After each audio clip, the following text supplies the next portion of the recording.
This is Mogu. Today we'll be covering basically what you kind of need to make like a good or like decent art piece or something that seems at least like a little more interesting or intriguing to you. My friends asked me about like anatomy and color picking choices and stuff like that. So I'll be basically going over anything or like basically just the necessities that you need to make a good art piece. We're gonna start off with anatomy first because I think that is the most vital part of making a drawing. So yeah, let's get started. Editing Mogu here. Just a fair warning, I do say a lot of filler words, including and like. I'm trying to edit those out, but I say it so much that it's really annoying. Just a fair warning, that's all. This video will probably be really slow, so it's best if you watch it at like 2 times speed. Yeah, hope you enjoy. Okay, the most vital part of learning how to draw is to be able to study or properly indulge yourself in art pieces that you yourself like. When it comes down to anatomy, I don't really know how I learned it. I spent my life studying other pieces until I learned what is normal, what is not, what should look good, what shouldn't. There's a bunch of tutorials already online, basically like just basis studies, anything really. Using Pinterest is such a good starter. If you search up stuff like dolls or anime or like art bases just like these, you get a lot of like anatomy stuff. Well, not anatomy stuff, but it's stuff that you can basically learn from. You can see the way they personally interpret it, like how they make sure that it like works, right? We can put this into motion by basically your head is not a circle, your head is an oval, right? You can do the lines, but I just do it for like the way they look. Your neck is probably a cylinder, if anything. And then from there you have your shoulder lines that go down like that. And then you have your chest, you have your waist, goes down and down here. It's separated into two parts because the waist bends. That's just how I do it, okay? I'm gonna put down a line in the middle because that's probably really super important. And then it goes down into, there's going to be a gap for the private area that results in like a thigh gap, depending on how fit your character will be. You have your legs, kind of like, I'm not sure how to explain it. Then you have your knees, your bottom legs, right? And then same will go for your shoulders. When I draw, I think of them basically as dolls because those are really easy to interpret. You have the joints for where they move, and then you have the piece, and then you have another ball joint in which that part will also move. And then you have your second arm, and then another ball joint, and then you have your hand. Your hands should always be up to here.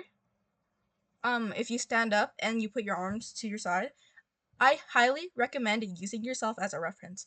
Not even like to take pictures or like just look at yourself in the mirror, but if you stand up and you feel where your body parts are supposed to land, you're going to understand it much better. And then your elbow should be midway of these two sections, like always.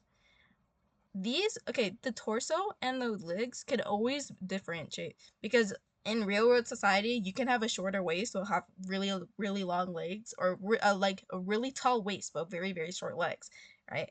What should never change is where your arm lands on the thigh. Otherwise, it'll look weird. That's basically all I have to say. For side profiles, your neck will be a little further back, like that. You have your torso, which naturally bends like this, or it can bend the other way. Tips for your torso: it can never like bend both ways unless you're incredibly anorexic. You're always gonna have some bit of fat, right? There's gonna be a lot of curves, and that's natural. That's part of the human body. The arm will probably go back here.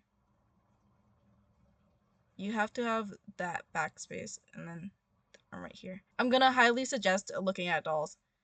They explain so much about anatomy. They're probably the best thing that could ever happen to this world because they really do help. If you ever have the time, please take a look at like dolls or just like anything like with like joints. They will personally help you in your anatomy. To better study anatomy, the way I learned, I just put stuff that I've already learned into like like perspectives, right? I studied a little bit of photography, and also like I was also like in 3 art classes for like 3 years.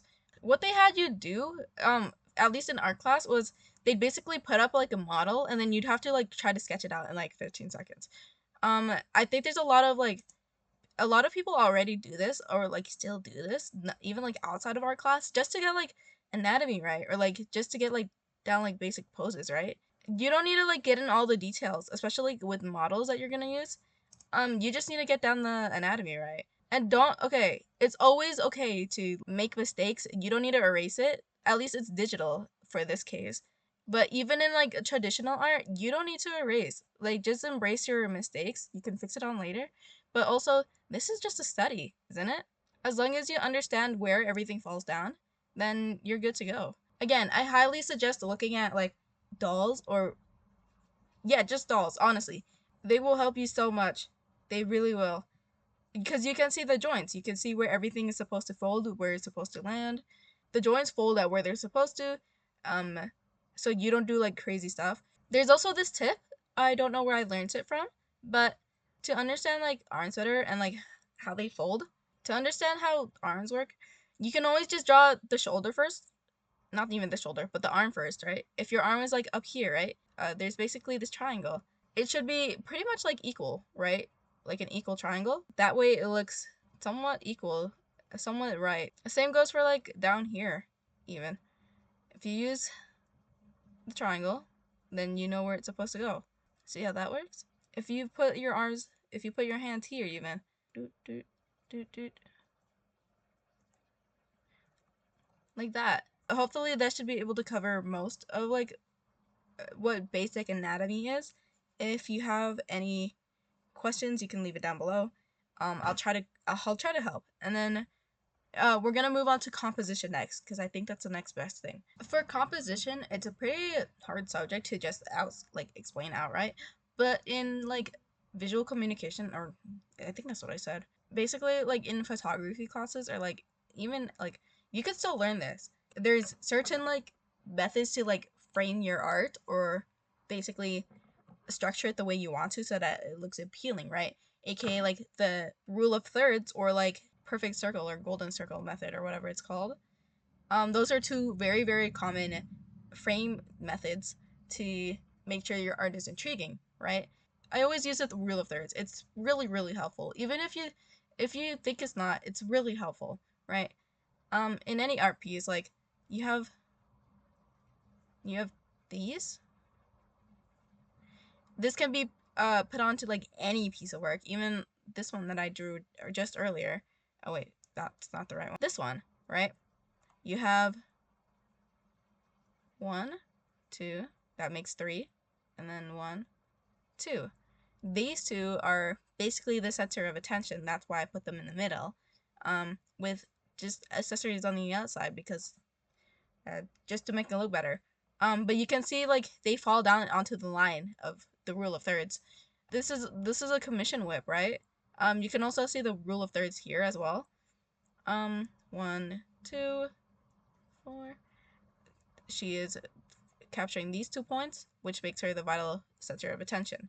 It's just an kind of like a subconscious way that I do, but I promise you the rule of thirds are really, really helpful once you understand it. And it's basically just capturing like 1 or 2 points even on like a certain like canvas or like frame. If you were to draw like even in like classic modern art where people are like drawing like Roblox fan art, even they typically have like a character on the side right here, like a close up, like a very, very detailed close up, right? That's one person. And then they have a bunch of like details on the right, or like flipped horizontally. It's still the same thing. And I think that also does apply to rule of thirds. See, like this is a current like work in progress of mine. Uh Even in rule of thirds, like it doesn't have to capture any points at all, and that still makes it unique because you're capturing the middle, even the sides. Like the rule of thirds are super, super helpful. I'm telling you. Even in headshot pieces like this, the eyes are probably the first thing that you look at, right? Um, those are also like hitting the middle points of this third right here. Stuff like this, right? You have the rule of thirds applies.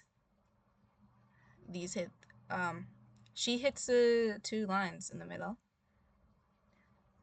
And also her face also basically hits the points right here. Stuff like this, right? Oh yeah, it's called the golden ratio. That's what it's called. Basically stuff like this. If you just really have to look, right? Even the golden ratio applies to the rule of thirds, because that line right there is part of that's the third line. That's the, oh my god, does that even make sense? That point in the middle right there, that can fall down onto a line of like the rule of thirds. A lot of these can be applied to rule of thirds or the golden ratio. Those are so common, but they're so useful. But I don't use them. I don't put them on like every piece of art. You don't have to limit yourself to the rule of thirds or the golden ratio. As long as you understand how to how to correctly like frame your art to make it look appealing. Take all of my art for example. With composition also comes text, especially in like moe art. Even though like, the rule of thirds apply here, you'd have one line right here and then one line right here. The text falls down into the thirds, and then you'd have one line here, one line here, one line here, and then one line here, and she would fall down into the third of that third. My birthday art, if you have a line right here, they all fall down to the middle, and then a line right here, a line right here. If you're confused about like where to add like your text, right? It's always okay to cover up your art. It will look so much better if you are able to cover your art when it is necessary. Here is my Dandy's World fan art from ages ago. You have a line right here, line right here. The text would fall down the third right here in the center. And then you also have a line right here, line right here. Your big text will fall down into the thirds, while the smaller text would fall down onto the line of thirds. It's either the line of thirds or it's basically just the center. Even here, you have a line right here, a line right here. The text would fall down into the middle of that left third. And my watermark right here would also fall into the right of that third. You can also use halves or quarters even. The rule of thirds actually still applies here. If you have a line right here and a line right here, you'd consider the eyes the focal point, and also these two little men right here as the other line. It doesn't have to directly fall into the lines to make it work. If you understand where it's supposed to fall and how you understand it, then everything will work out and you'll be fine. Even in like a more cartoonish art like this one, my rule of thirds still applies here. Even you have a line right here, you have a line right here, you have a line right here. Oh, this is really bad. Sorry. You have a line right here, and you have a line right here. The text would fall into this line. You have the vocal point, which is right here. Her body will fall down into this line right here, and then you also have this little corner, and then some fill space right here with some extra accessories to make it look good. Oh wait, oh my god, I didn't do that on a new layer. The rule of thirds is really easy to apply. I think you could also apply the golden ratio onto many of these as well. However, that's not something I'm really into. I like the rule of thirds a lot more. It's a lot easier to understand because they're in squares and not circles. Whatever floats your boat, right? You don't even have to be limited to these, but it's just a very, very common way of people framing their art and making it look appealing. Last but not least, color theory and color picking. I have a lot of people who are confused on this, and I'd love to get into it because I think I somewhat understand it. If you have a neutral color in the middle, right? And then you have a darker color for the background, or basically something that's covering it, while the other side is covered in a lighter, it will basically like play with your eyes, right? You will notice that this one appears darker while this one appears lighter. That's basically the color theory, like all in one. This also applies to values and other colors.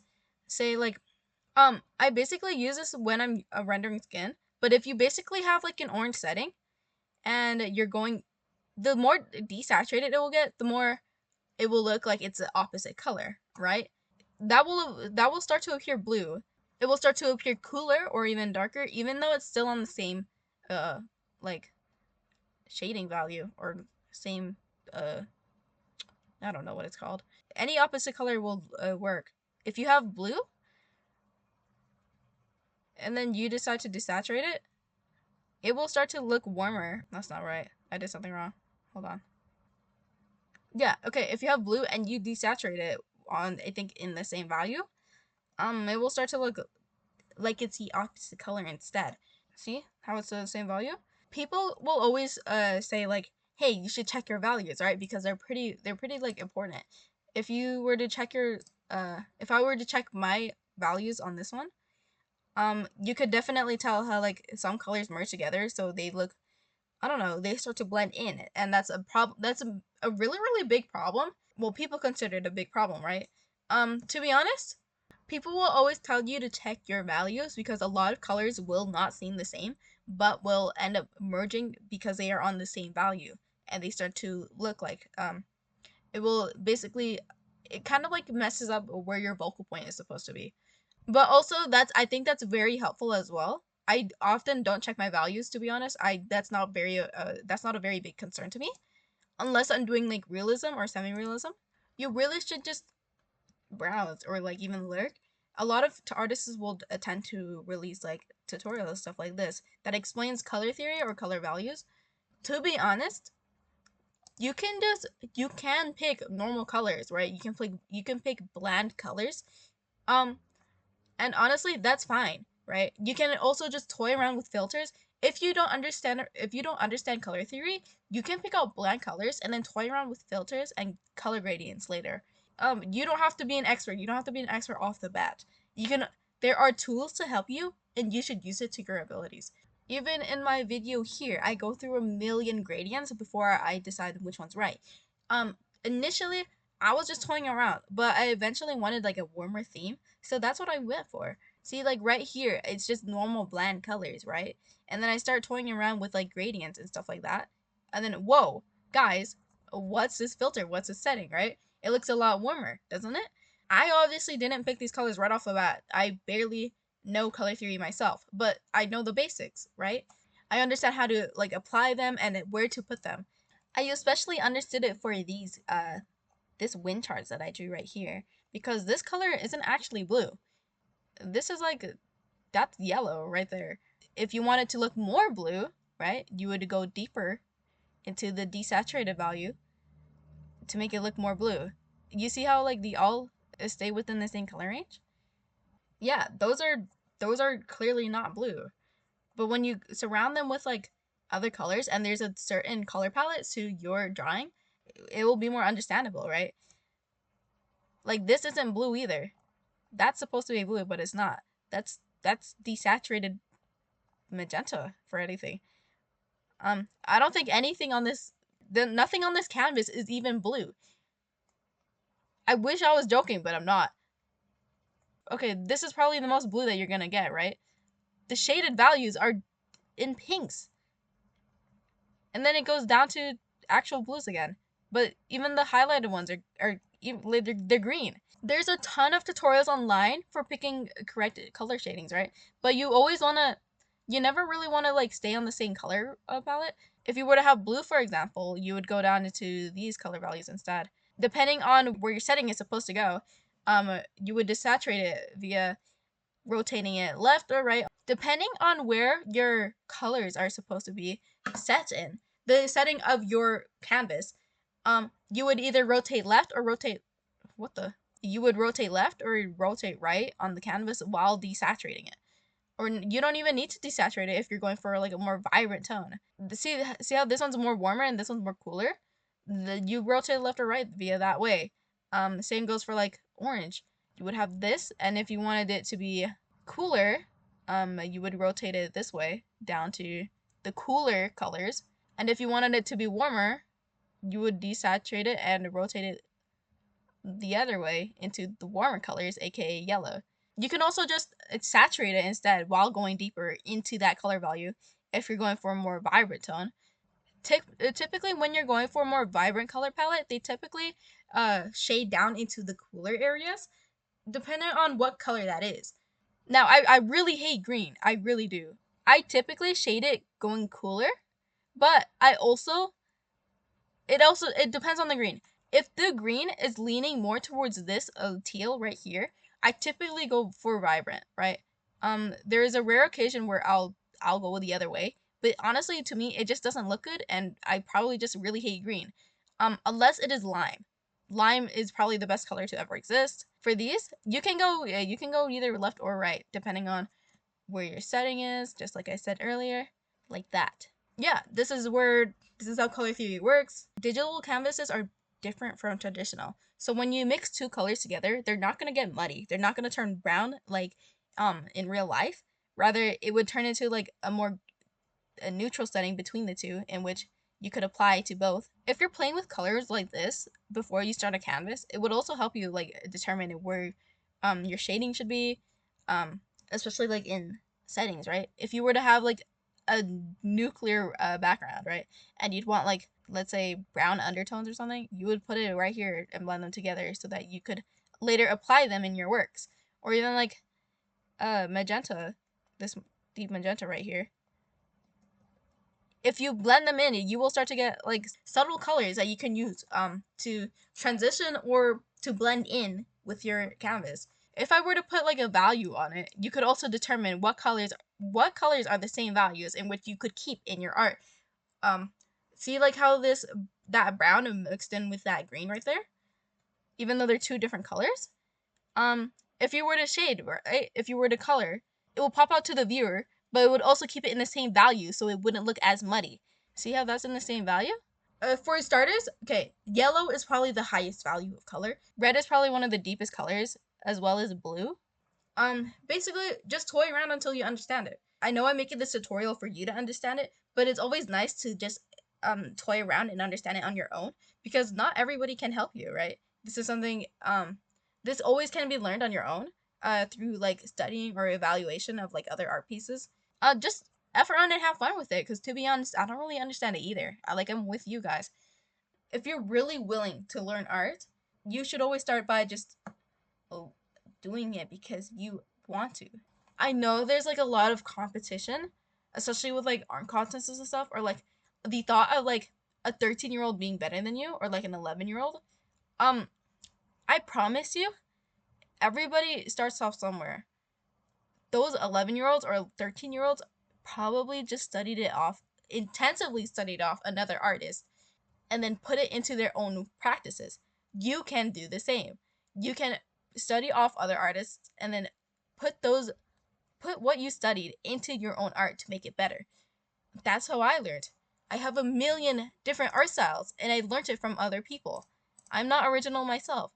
If you can put all of these into practice, you'll make a great art piece, and I believe in you. It's also okay to not be able to understand any of this. Art should be done just because you want to. It should be a practice that everybody should be able to enjoy. There shouldn't be rules or stuff like that. Do whatever you want, right? Shade with black, airbrush it, pillow shade, do whatever you want. Eventually you'll become a better artist anyways, and you'll fall out of bad practices and introduce new practices that you've learned and make your art ultimately better. You are the artist, not me, not anybody else, right? Rules shouldn't dictate that. You should be able to do whatever you want. Art is an expression that you control, not anybody else. I do hope that these help and that you'll it's somewhat understandable because I do just mumble and talk about it. But yeah, thank you for watching, like and subscribe. I'll see you later.